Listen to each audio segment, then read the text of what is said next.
টাঙ্গাইল জেলার যে বিড়ি ওয়ার্কার, বিড়ি শ্রমিক যারা বিড়ি তৈরি করার কাজে নিয়োজিত থাকে তাদেরকে নিয়ে আসলে এই মানববন্ধনে আমরা দাঁড়িয়েছি।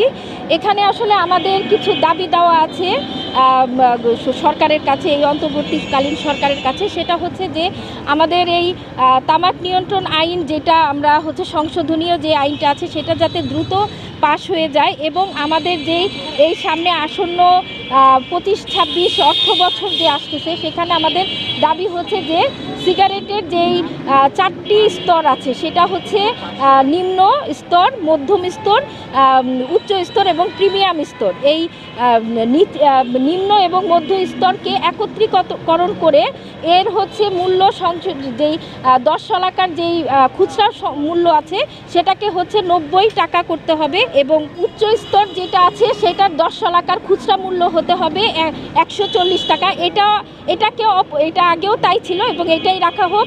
এবং যে উচ্চ স্তর আছে সেটার সেই 10 শলাকার যেই খুচরা মূল্য সেটা যাতে 190 টাকা নির্ধারণ করা হয়।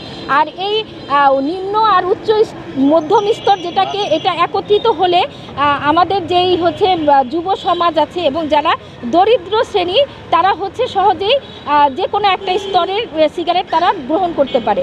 যদি আমরা দুইটা স্তরকে, এই নিম্ন এবং মধ্যম স্তরকে যদি একত্রিত করে করা হয় তাহলে দেখা যাবে যে তারা সহজে এই সিগারেটটা নিতে দূরে থাকবে, সিগারেটটা গ্রহণ করবে না।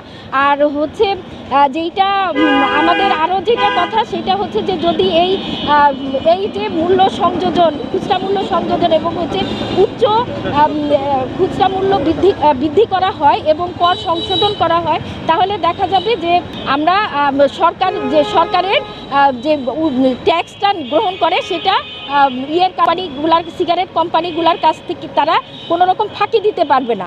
আমাদের দাবিটাই এটা যে তাদের এই সিগারেটের যেই কর সেটা সংস্কার হলো, সিগারেটের যে মূল্যটা সেটা যাতে বৃদ্ধি করা হয়। তামাক নিয়ন্ত্রণ আইন সংস্কার করা এবং কর বৃদ্ধি করা।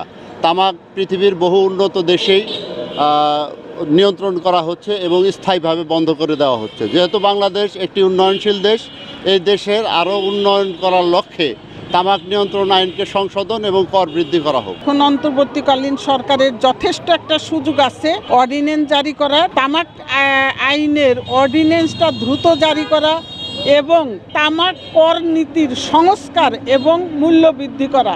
আজকে আমাদের বিড়ি শ্রমিক ভাই বোনেরা এখানে আসে, তাদেরও দাবি যে এই তামাকের মূল্য যদি বৃদ্ধি হয় তাহলে তাদেরও জীবন সহজ হয়, তারাও অল্টারনেটিভ কাজের সুযোগ পায়।